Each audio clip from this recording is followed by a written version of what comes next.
Assalamualaikum warahmatullahi wabarakatuh. Perkenalkan, nama saya Rena Risanti, NIM 2019-143523 dari kelas 4A Prodi PGSD.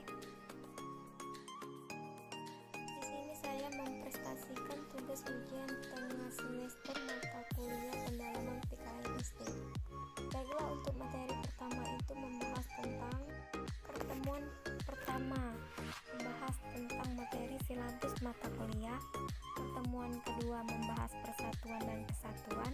Pertemuan ketiga membahas norma hukum dan peraturan. Pertemuan keempat membahas hak asasi manusia. Pertemuan kelima membahas kebutuhan warga negara gotong royong. Pertemuan keenam konstitusi negara. Pertemuan ketujuh membahas hakikat Pancasila sebagai dasar negara dan ideologi negara. Baiklah, langsung saja untuk pembahasan materi pertama, yaitu tentang persatuan dan kesatuan. Menurut Kamus Besar Bahasa Indonesia KBBI, persatuan adalah gabungan, ikatan, kumpulan, dan sebagainya beberapa bagian yang sudah bersatu. Sementara kesatuan adalah perihal satu, keesaan yang bersifat tunggal. Berdasarkan istilah persatuan dan kesatuan berasal dari satu kata yang berarti utuh atau tidak terpecah belah, sehingga persatuan dan kesatuan mengandung arti bersatunya macam-macam corak yang beraneka ragam menjadi satu kebulatan yang utuh dan serasi. Persatuan dan kesatuan bangsa tumbuh dari unsur-unsur sosial budaya masyarakat Indonesia sendiri.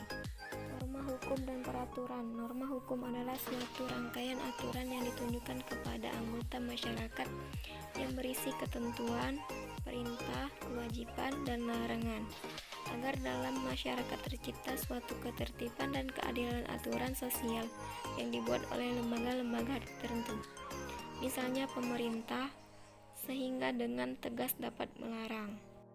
Hukum adalah sistem yang terpenting dalam pelaksana atau rangkaian kekuasaan kelembagaan dari bentuk penyalahgunaan kekuasaan dalam bidang politik, ekonomi, dan masyarakat dalam berbagai cara untuk bertindak sebagai perantara utama dalam hubungan sosial antar masyarakat terhadap kriminalisasi.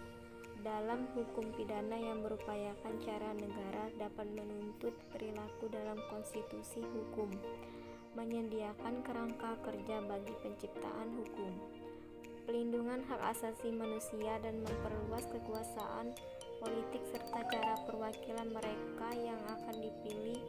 Administratif hukum digunakan untuk meninjau kembali keputusan dari pemerintah. Sementara hukum internasional mengatur persoalan antara berdaulat negara dalam kegiatan mulai dan perdagangan lingkungan. Peraturan adalah tindakan militer. Filsuf Aristoteles menyatakan bahwa sebuah supremasi hukum akan jauh lebih baik daripada dibandingkan dengan peraturan tirani yang merajalela.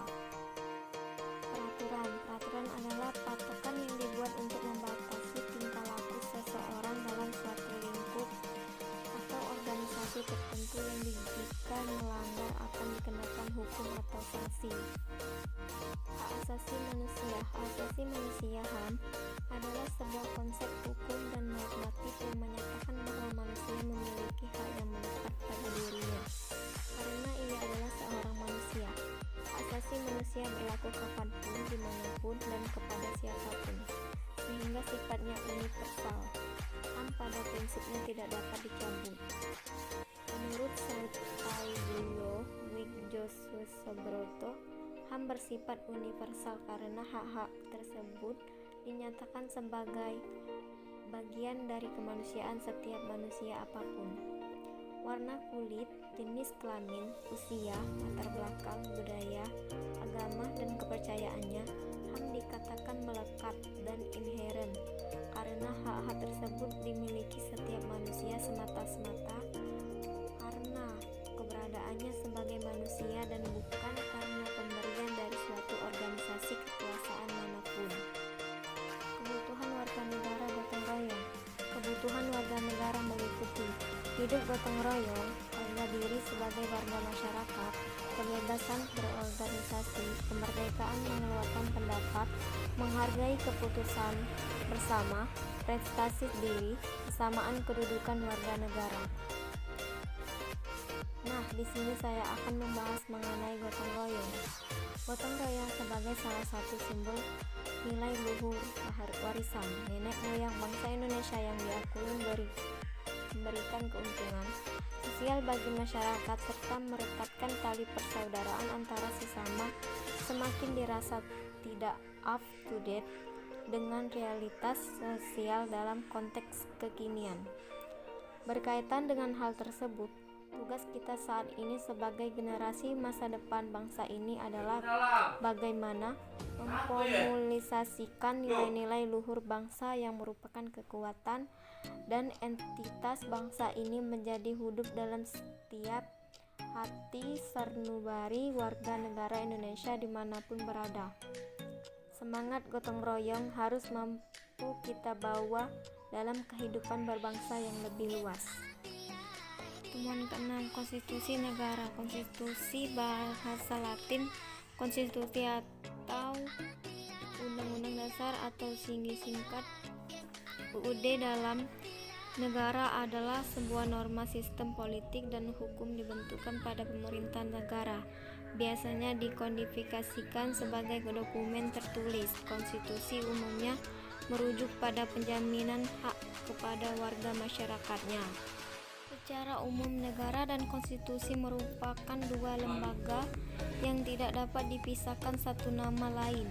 Konstitusi merupakan hukum dasarnya suatu negara. Dasar-dasar penyelenggaraan bernegara didasarkan pada konstitusi sebagai hukum dasar negara yang berlandaskan kepada suatu konstitusi dinamakan negara konstitusional.